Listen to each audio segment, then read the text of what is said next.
Hello, my dear student. Good morning to all of you. Student, आज हम class 10th का real number chapter का इसमें अध्ययन करेंगे।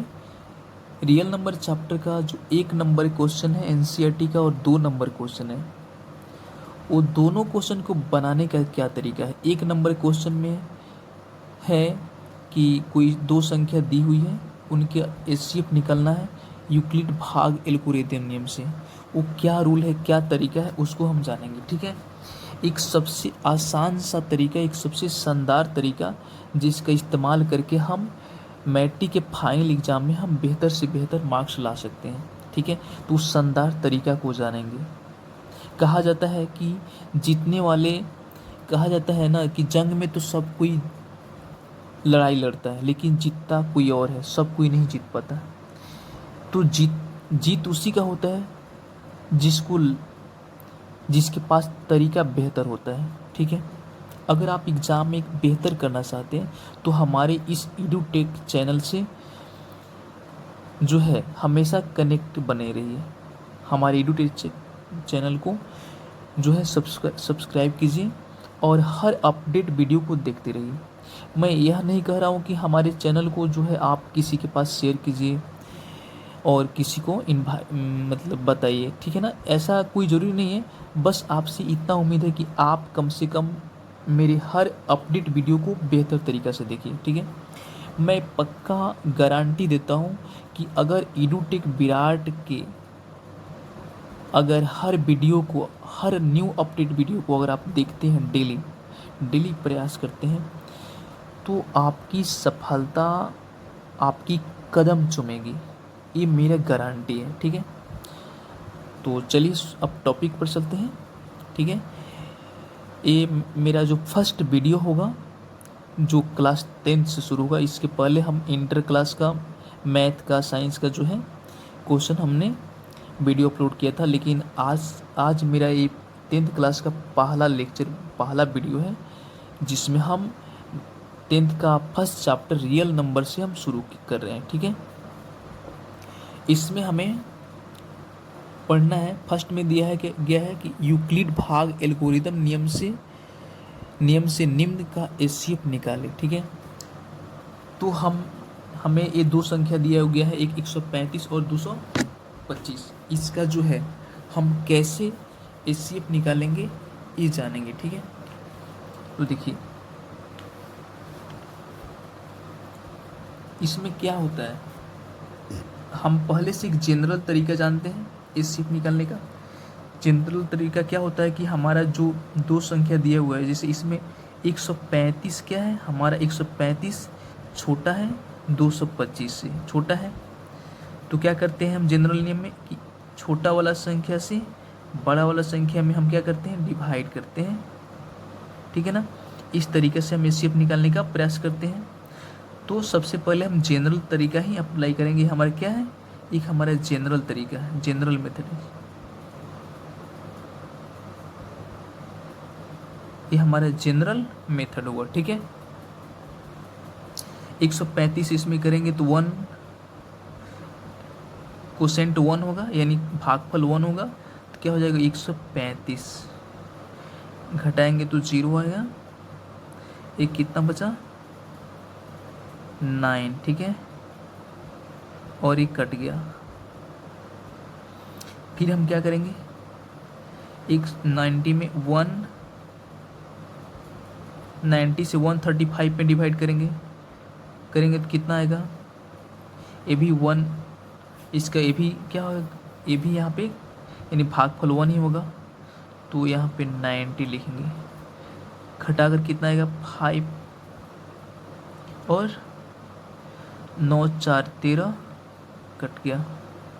फिर हमारा 90 को यहाँ लिखेंगे, 45 दूना 90, यहाँ पे हमारा क्या आ गया, रिमाइंडर 0 आया। ठीक है, अब इसको जो ये हमारा जनरल तरीका है, इसको हम यूक्लिड भाग एल्गोरिथम नियम में कन्वर्ट करेंगे। तो यूक्लिड भाग एल्गोरिथम नियम क्या कहता है कि कोई भी यानी भाज्य बराबर होता है भाजक गुने भागफल प्लस शेष होता है ना, ये क्या है, तो यूक्लिड भाग एल्गोरिथम नियम का सूत्र है, ठीक है। अच्छा, अब यहाँ ध्यान देंगे हम, ये क्या है, ये हमारा क्या है, तो भाजक है, ये हमारा भाजक हुआ, तो भाज्य बराबर भाज्य गुने भागफल प्लस शेष लिखते हैं, यानी ए बराबर भाज्य को क्या मानते हैं हम, तो बी मान लेते हैं, और भागफल को क्यू प्लस शेष को आर, ठीक है। अब हम यहाँ जनरल जो मेथड है उस पर आएंगे। हमारे देख रहे हैं 1 2 3 3 स्टेप में डिवाइड हो रहा है, 3 स्टेप के बाद जो है हमारा रिमाइंडर 0 आ रहा है, ठीक है। तो क्या करेंगे, पहला स्टेप में हमारा भाजक क्या है, पहला स्टेप में भाज्य क्या है, तो भाज्य बराबर होता है भाजक गुने भागफल प्लस शेष। तो हम पहला भाज्य क्या है, 225 है, ये हमारा भाज्य है, तो यहाँ पे पहली बार 225 भाज्य लिखेंगे, ठीक है। इसका भागफल 1 है और भाजक 135 है, तो भाजक कितना है 135, तो 135 भागफल 1 है तो 1, और शेष कितना है तो 19 है, तो 90 लिख देंगे। फिर सेकेंड स्टेप में चलेंगे, इसमें क्या है, तो इसका भाज्य 135 है, तो 135 यहाँ लिखेंगे, और इसका भाज्य कितना है तो 19 है, और रिमाइंडर 1 है, सॉरी, और क्या है क्वोशिएंट है, यानी भागफल हमारा 1 है, प्लस रिमाइंडर इसका कितना है, इसका रिमाइंडर 45 है, 45 है। अच्छा, अब फिर क्या करेंगे, थर्ड स्टेप में चलेंगे, इसका जो है ना, इसका भाज्य कितना है तो 19 है, भाज्य बराबर भाजक गुने भागफल, भाजक 45 है और भागफल 2 है, प्लस शेष कितना है तो 0 है। तो हमारा जो अंतिम भाजक होता है वही दी गई संख्या का क्या होता है, भागफल होता है। तो अंतिम भाजक क्या है, ये अंतिम भाजक है, अंतिम भाजक 45 है, ठीक है। तो हमारा अब संख्या का एचसीएफ क्या हो जाएगा, यानी इसको एचसीएफ किसका एचसीएफ है निकलना है, तो 135,225, इसका एचसीएफ कितना आ गया 40, इसका 135,225 लिखेंगे इस तरह, और इसका एचसीएफ कितना आएगा, तो जो अंतिम भाजक होता है वही एचसीएफ होता है। तो अंतिम भाजक कितना है 45 है,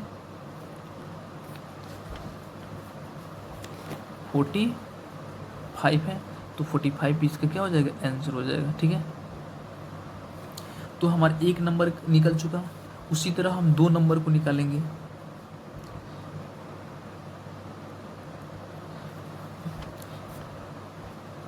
दो नंबर में क्या है 196 और 38 220, इसका भी हम क्या है भाग एल्गोरिथम नियम से एचसीएफ निकालेंगे, ठीक है। तो इसके लिए भी हम क्या करेंगे, सबसे पहले 135 में से, सॉरी 196 नहीं है,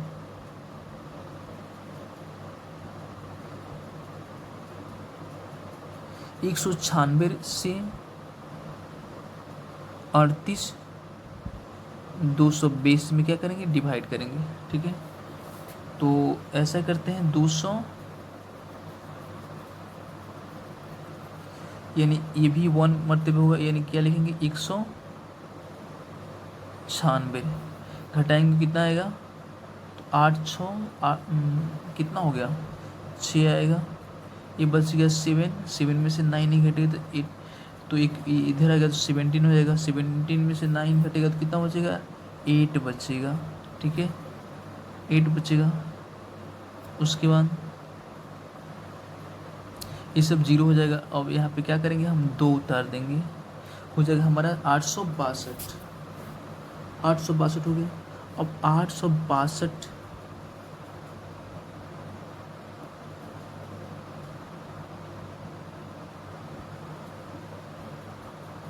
हाँ इतना आ गया, इतना आया ना। अब क्या करेंगे हम,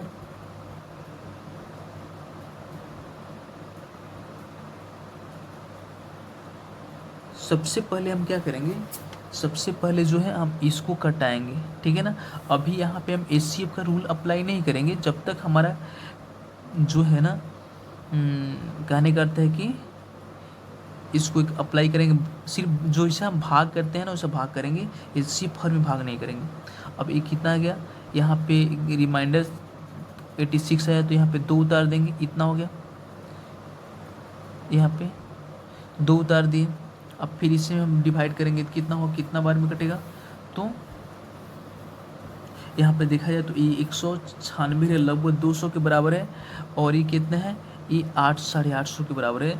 तो 2 चौका 8, 4 बार में करते हैं, 4 बार में करेंगे,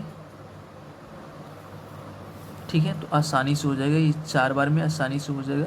4 से करते हैं, 6 चौका 24 के 4, और 4 से करेंगे, 4 दूना 8 2 10 का 0, कितना होगा 24 के 4, और 6 चौका 24 के 4, और 9 चौका 36, 9 चौका 36 और 2 कितना हो गया 38, ठीक है। उसके बाद 4 के 4, 4 और 3 7, ठीक है, यानी हो गया 784। अब क्या करेंगे, इसको घटाएंगे, घटाएंगे तो ये 2 है 4 है, तो 12 में से 4 घटेगा तो 8 हो गया। ये बच गया 5, 5 में से 8 नहीं घटेगा तो 15 में से 8 घटाएंगे, 8 7 15 हो जाएगा यहाँ पे 7, और एक कट जाएगा, ठीक है। अब यहाँ हम देख रहे हैं ना, अब एक हमारे यहाँ 0 बच रहा है, इस 0 को यहाँ उतारेंगे, फिर देखेंगे तो यहाँ देख रहे हैं ना, ये 200 के करीब है, ये 780 लगभग 800 के करीब में है। तो 2 चौका 8, यानी एक स्टेप नीचे जाएंगे हम, एक स्टेप नीचे जाएंगे, यानी 2 तिहाई 3 स्टेप में, मतलब कि 3 से मल्टीप्लाई करेंगे, 3 से करेंगे तो 6 3 का 18 के 8 हो गया, और 9 3 का 27, एक 28 का 8, ठीक है, और 3 का 3, 3 2 5,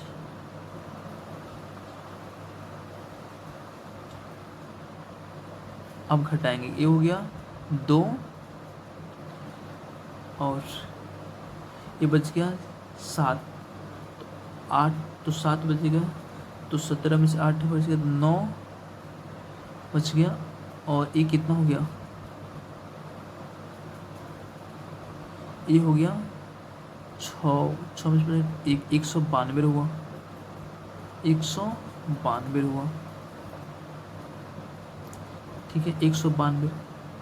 अब देखिए यहाँ पे हम क्या अप्लाई करेंगे, अब यहाँ पे हम जो एचसीएफ का जो जनरल रूल होता है वहाँ अप्लाई करेंगे, क्योंकि यहाँ पे रिमाइंडर, जब रिमाइंडर हम देखेंगे भाजक से यानी डिविजर से छोटा है तब हम अप्लाई करेंगे, ठीक है। अब छोटा आ गया, अब यहाँ लिखेंगे 196, एक मरतबे करेंगे 196, कितना हो गया आपका, तो 0, यहाँ पे सॉरी 192 लिखेंगे ना, यहाँ पे हो जाएगा 4, और ये हो गया 0, ये हो गया 0, ठीक है। यानी रिमाइंडर कितना आया, तो इसका 4 आया। अब यहाँ पे 192 हम लिख देंगे, कटा देंगे, तो 4 2 8 4 3 12, 4 चौका 16, 4 25, यह 4 से करो, 4 चौका 16, 17 18 19, 17 18 19, 3 आया, यहाँ उतर 2, 4 8 32, कट जा रहा है, यानी हमारा क्या आएगा, तो 4 आएगा। इसका दो एचसीएफ कितना आएगा, तो 4 आएगा। अब इसको क्या करेंगे, यहाँ पे हम सजा लेंगे। यहाँ पे कैसे सजाएंगे, तो फर्स्ट स्टेप है इसमें, फर्स्ट स्टेप, सेकेंड स्टेप और थर्ड स्टेप, 3 गो स्टेप आ रहा है। तो फर्स्ट स्टेप में हमारा डिवाइडेंड कितना है, फर्स्ट स्टेप में मतलब भाज्य कितना है, तो वो भाज्य है हमारा 3, 8, 2, 2, 0। भाज्य बराबर भाजक गुने भागफल, यानी सूत्र क्या होता है, ए बराबर बी क्यू प्लस आर। ठीक है, जहाँ ए हमारा ये हो गया, बी हमारा यानी बी हमारा क्या है, भागफल है, भाजक है तो भाजक 196 है, 96 इंटू भाजक कितना है, भागफल कितना है, तो 143 है, तो 143 प्लस शेष कितना आया था, शेष आया था 192 आया था, तो यहाँ लिखेंगे 192 लिख देंगे। ठीक है, फिर सेकेंड फेज में चलेंगे, तो सेकेंड फेज में हमारा भाज्य कितना है 196, तो यहाँ लिखेंगे 196 बराबर इसका भाजक कितना है 192 है, उन्हें भागफल कितना है तो 1 है, प्लस शेष कितना है तो 4 है। ठीक है, फिर यहाँ लिखेंगे 4, फिर यहाँ लिखेंगे 192 इक्वल इसका भाजक कितना है तो 4 है, भागफल कितना है तो 48 है, प्लस शेष कितना है तो 0 है, शेष 0 आ गया। तो जिस फर्स्ट स्टेप हुआ, सेकेंड हुआ, थर्ड हुआ, तो जिस स्टेप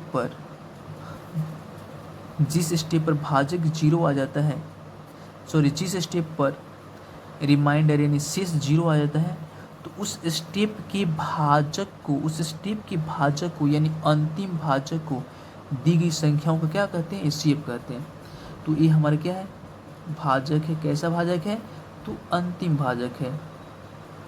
तो अंतिम भाजक ही 4 क्या है, अंतिम भाजक है, तो 4 ही ये दोनों संख्याओं का क्या है हो जाएगा, एचसीएफ हो जाएगा। यानी ऐसे लिख सकते हैं, एचसीएफ ऑफ 196,3822,0 बराबर 4 आंसर हो जाएगा, यही आंसर हुआ। ठीक है, भाग एल्गोरिदम नियम से एचसीएफ निकालने का। क्या निकाला हमने, तो सबसे पहले हमने प्रोसेस क्या किया, तो प्रोसेस में जो है पहले जनरल मेथड से उसके एचसीएफ निकालेंगे। ठीक है, उसके बाद देखेंगे कितना स्टेप है, 1 स्टेप, 2 स्टेप, 3 स्टेप में जो है एचसीएफ हमारा निकला।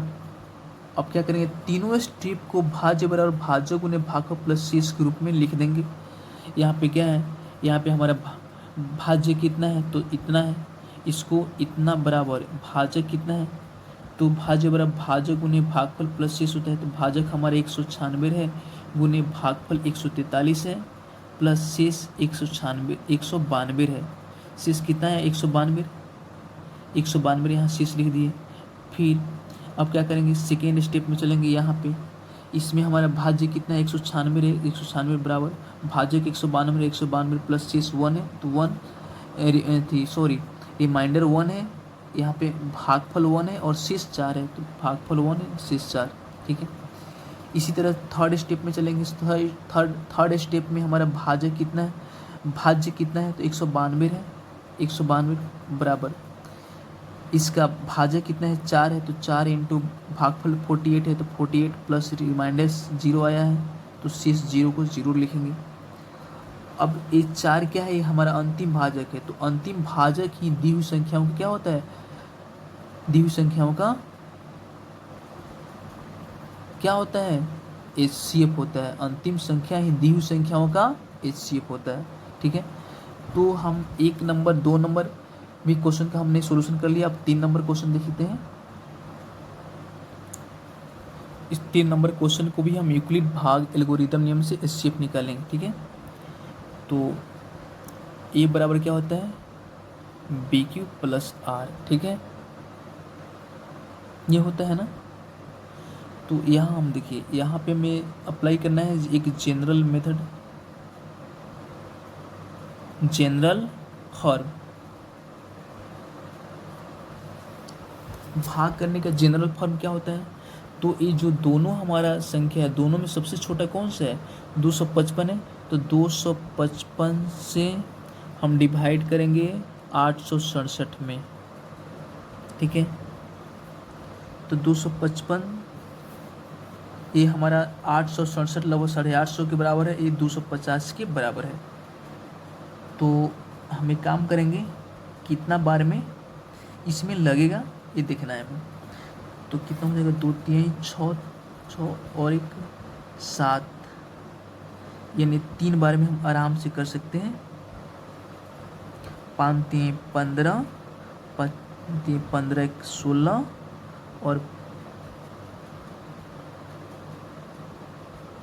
और कितना होगा? 3 दूना 6 6 1 7, ठीक है। आसानी से हम कर लेंगे।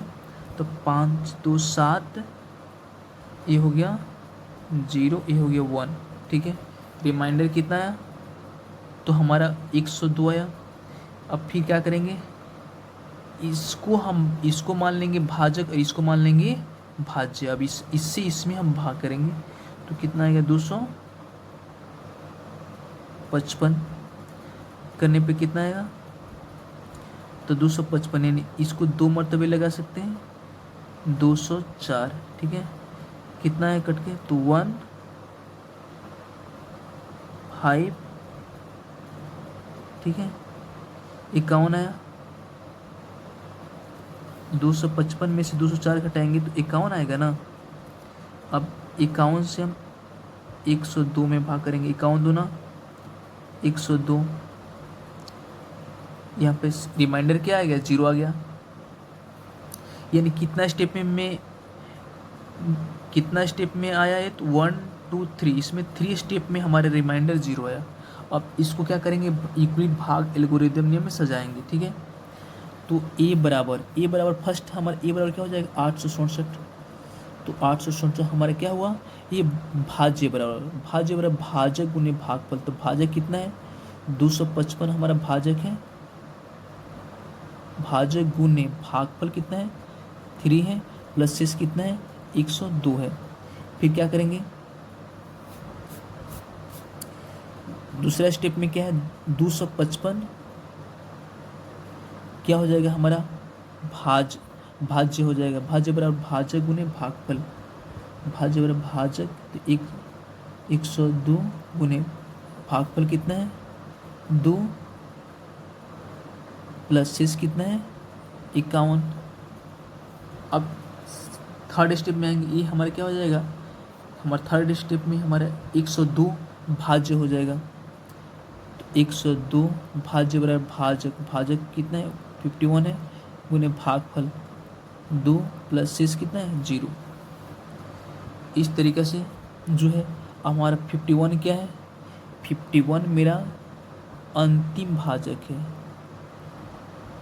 अंतिम भाजक है। यही अंतिम भाजक क्या होता है? एचसीएफ हो जाता है दी हुई संख्याओं का।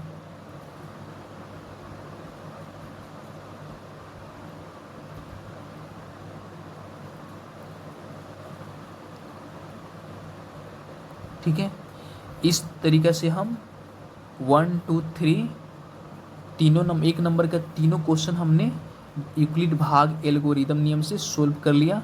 अब हम 2 नंबर क्वेश्चन पे चलेंगे। 2 नंबर जो क्वेश्चन कह रहे हैं उसमें हमें कुछ प्रूफ करना है, ठीक है। देखिए 2 नंबर क्वेश्चन है कि दर्शाइए कि कोई भी धनात्मक विषम पूर्णांक 6q+1 या 6q+3 या 6q+5 के रूप का होता है जहाँ q एक पूर्णांक है, ठीक है। यानी हमको दर्शाना है कि ये जो संख्या का कोई एक धनात्मक विषम पूर्णांक है वो इस रूप में ही होता है, इस रूप में ही होता है, उसको हमको बताना है, ठीक है। तो आइए इसको हम जानते हैं कैसे कोई भी धनात्मक विषम पूर्णांक इस फॉर्म में होता है।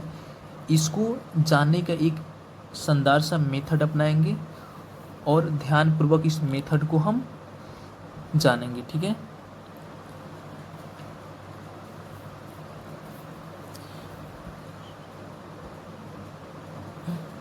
माना कि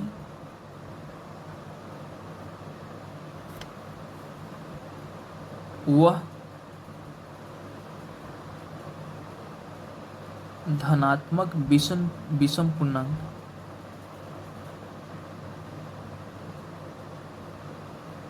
बराबर क्या है, तो ए है, उसको हम ए मान लेंगे, ठीक है, कि वो धनात्मक विषम पूर्णांक क्या है, ए है, और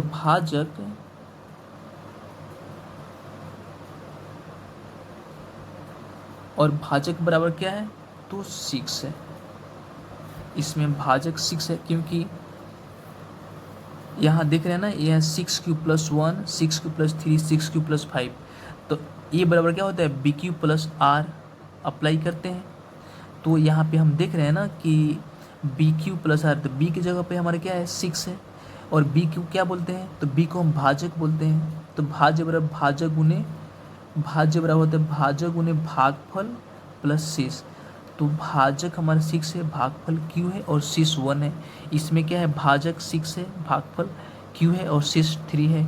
इसमें भाजक 6 है, भागफल Q है, और शेष 5 है, ठीक है। तो इस तरीक़े से हम क्या मानेंगे कि हमारा धनात्मक विषम पूर्णांक को ए मान लेंगे और भाजक हमको 6 मान लेंगे, ठीक है। अब यूक्लिड विभाजन प्रमेय क्या कहता है, यानी यहाँ लिखेंगे यूक्लिड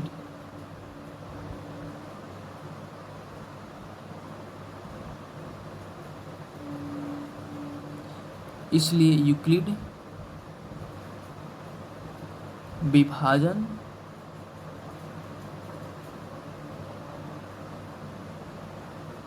प्रमेयिका से, क्या कहें, यूक्लिड विभाजन प्रमेयिका से, ठीक है। यूक्लिड विभाजन प्रमेयिका क्या कहता है, ए बराबर यानी भाज्य बराबर भाजक यानी BQ+R, ठीक है। तो यहाँ पे हमारा भाज्य को हम ए ही माने हैं, ठीक है। भाजक क्या है हमारा, तो भाजक हमारा 6 है, और भागफल को भाग Q ही मानेंगे, और शेष को क्या मान लेंगे, R मान लेंगे। इस फॉर्म में हमारा दिया हुआ है, यहाँ पे सब के सब क्या है, इसी फॉर्म में दिया हुआ है। हमको पता है, हम पहले से जानते हैं कि अगर हम ये क्या है हमारा भाज्य है, तो भाज्य में अगर हम क्या करेंगे, अगर हम 6 से डिवाइड करते हैं तो हमको एक क्वोटिएंट मिलता है, और इधर क्या मिलता है, हमको रिमाइंडर मिलता है ना। तो इसी को ना हम लिखते हैं भाज्य बराबर भाजक गुने भागफल प्लस शेष, इसी को इस फॉर्म में लिखते हैं। लेकिन हम जानते हैं कि हमारा जो ये शेष है, ये शेष हमेशा छोटा होता है क्या, भाजक से। 6 क्या है हमारा, भाजक है, यानी रिमाइंडर हमेशा भाजक से क्या होता है, छोटा होता है। भाजक से क्या होता है, छोटा होता है, रिमाइंडर छोटा होता है। तो R 6 से छोटा है, और क्या होता है, रिमाइंडर हमेशा 6 से छोटा होता है, और 0 या 0 से 0 के बराबर होता है, या तो 0 होता है, 0 से बड़ा होता है, नहीं तो 0 के बराबर होता है। ये रूल होता है। मतलब कंडीशन क्या होता है कि हमेशा जो R होता है, R हमेशा भाजक यानी A से छोटा होगा, भाजक क्या मानते हैं हम, B मानते हैं। R हमेशा भाजक से छोटा होता है, और 0 से बड़ा या बराबर होता है। इस कंडीशन को दिमाग में रखेंगे, ठीक है। तो यहाँ हम देखेंगे R का मान संभव मान कितना हो जाएगा, अतः R का संभव मान कितना होगा, यहाँ लिखेंगे अतः R का संभव मान, कहने का अर्थ है R क्या है, रिमाइंडर हमारा यानी भाजक से छोटा होता है। तो भाजक हमारा कितना है, 6 है, इसमें भाजक कितना है, 6 भाजक है। तो भाजक 6 है, तो भाजक का पॉसिबल मान कितना हो जाएगा, 0 से लेकर के 5 तक होगा, यानी 6 से छोटा होना चाहिए, ठीक है। तो तो आर का पॉसिबल मान क्या हो जाएगा, यानी आर बराबर क्या हो जाएगा 0 1 2 3 4 5, ये आर का पॉसिबल मान हुआ। ठीक है, अब हम क्या लिख सकते हैं, अब हम ए बराबर क्या लिखेंगे 6 क्यूब प्लस, अगर ए बराबर हम आर बराबर हम 0 रखते हैं तो 0 बराबर क्या है हमारा 6 क्यू यहाँ है। फिर ए बराबर हम क्या लिख सकते हैं 6 क्यू प्लस आर बराबर 1 रखेंगे।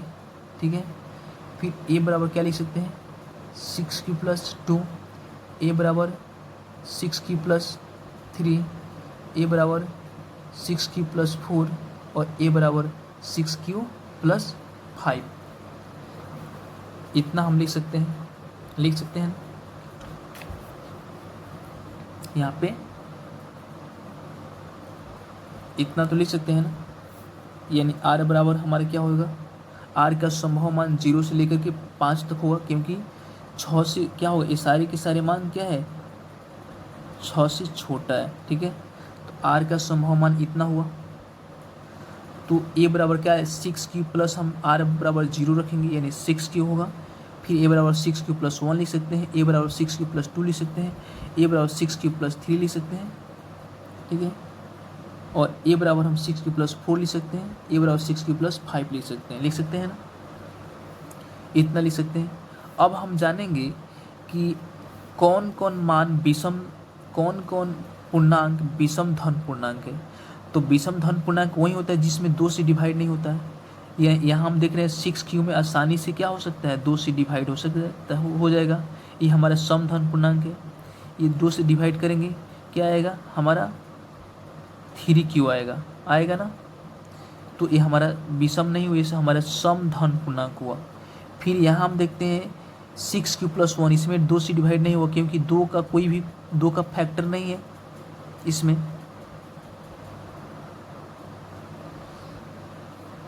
कहने का अर्थ है कि इतना में 6 क्यू प्लस 1 में कोई गुणनखंड नहीं है, कोई भी इसका गुणनखंड नहीं है, यानी कोई भी फैक्टर नहीं है। ठीक है ना, में 2 एक क्या है, इसमें क्या है 2 एक गुणनखंड है, लेकिन इसमें हमारा 2 क्या है, हमारा 6 क्यू प्लस 1 में 2 गुणनखंड नहीं आ रहा है, यानी कोई भी एक कॉमन संख्या 2 नहीं आ रहा है जिससे कि हमारा एक कट जाए। 6 क्यू प्लस 1 क्या है, ये 2 से नहीं कटेगा क्योंकि इसका कोई जो है 2 फैक्टर नहीं आ रहा है, इसका 2 फैक्टर नहीं आएगा। इसमें हम देख रहे हैं तो इसमें 2 फैक्टर आएगा क्योंकि इसका फैक्टर 2 जरूर होगा, इसका फैक्टर 2 नहीं होगा। अगर 2 नहीं हुआ तो यानी 2 से नहीं कटेगा, इसका फैक्टर 2 हो जाएगा क्योंकि इसमें जो अगर हम 2 कॉमन लेते हैं तो क्या हो जाएगा 3 क्यू प्लस 1 हो जाएगा, जो हमारे क्या हो जाएगा, ये आसानी से हमारा 2 से डिवाइड हो जाएगा। इसको हम 2 से डिवाइड कर सकते हैं। ठीक है, तो ये हमारा क्या हो जाएगा सम संख्या हो जाएगा। ये भी क्या हो जाएगा हमारा सम संख्या हो जाएगा। अच्छा, यहाँ 6 क्यू प्लस 3 इसका फैक्टर 2 नहीं होगा, ये 2 से डिवाइड नहीं होगा। ठीक है, 2 से डिवाइड नहीं हुआ। ये 6 प्लस 4 इसमें आसानी से हम कॉमन ले सकते हैं। कितना कॉमन ले सकते हैं, तो 2 कॉमन लेते हैं, क्या हो जाएगा 2 3 जा 6 एंड 3 क्यू प्लस 2। ये भी आसानी से 2 से 2 कट सकता है, कट जाएगा। ये भी हमारे क्या आएगा एक सम संख्या होगा। ठीक है, यहाँ पे 6 क्यू प्लस 5 ये हमारा विषम संख्या होगा, क्योंकि तो इसको हम लिखेंगे ये विषम संख्या इसलिए होगा क्योंकि इसका फैक्टर 2 नहीं आ रहा है, यानी कोई भी कॉमन संख्या नहीं है जिससे 2 से वो कट जाए। ठीक है, तो ये हमारा विषम संख्या हो जाएगा। ये भी हमारे क्या आ जाएगा, ये विषम संख्या आ जाएगा, जो 2 से नहीं कटेगा है विषम संख्या आ जाएगा। ये भी क्या है हमारा विषम संख्या होगा। ठीक है, यानी जो संख्या 2 से कट जाए वो सम संख्या, और जो 2 से नहीं कटे वो विषम संख्या होता है। तो यहाँ पे हमने क्या पाया, अब इसको एक कंडीशन यहाँ लिखेंगे कि यहाँ कंडीशन यह लिखेंगे यहाँ ए की मान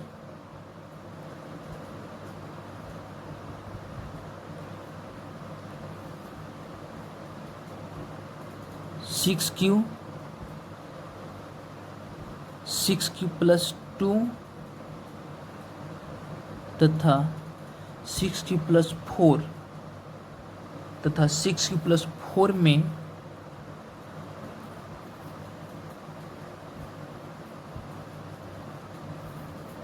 दो क्या है, यहाँ 6Q प्लस 2 6Q प्लस 4 में दो क्या है, दो हमारा फैक्टर है, दो क्या है में दो एक गुणनखंड है, क्या है, दो एक गुणन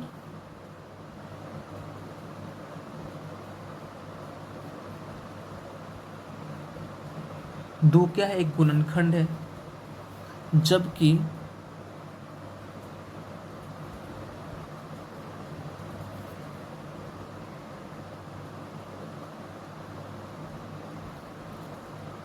six Q plus 1 6Q plus 3 तथा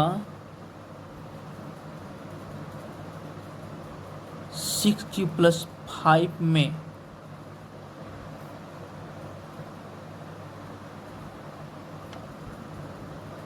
दो एक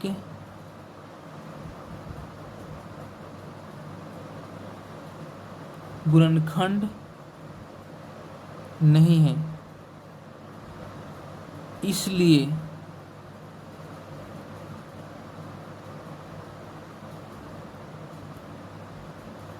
इसलिए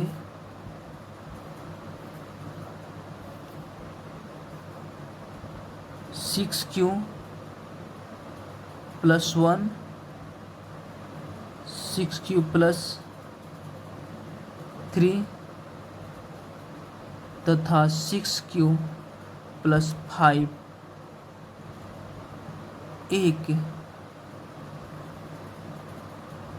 विषम धन पूर्णांक है। यही हमें क्या करना था, साबित करना था, यानी यही हमें दर्शाना था कि विषम धन पूर्णांक है तो क्यों है, कैसे है। ठीक है, तो हमने साबित कर दिया। तो इस वीडियो में इतना ही। इसका मेन थीम था कि यूक्लिड नियम को समझना, यूक्लिड नियम से जो है एचसीएफ निकालना, इस वीडियो का मेन मकसद यही था। तो इतना ही पे मैं अपने वीडियो को अंत करता हूँ। जय हिंद, जय भारत।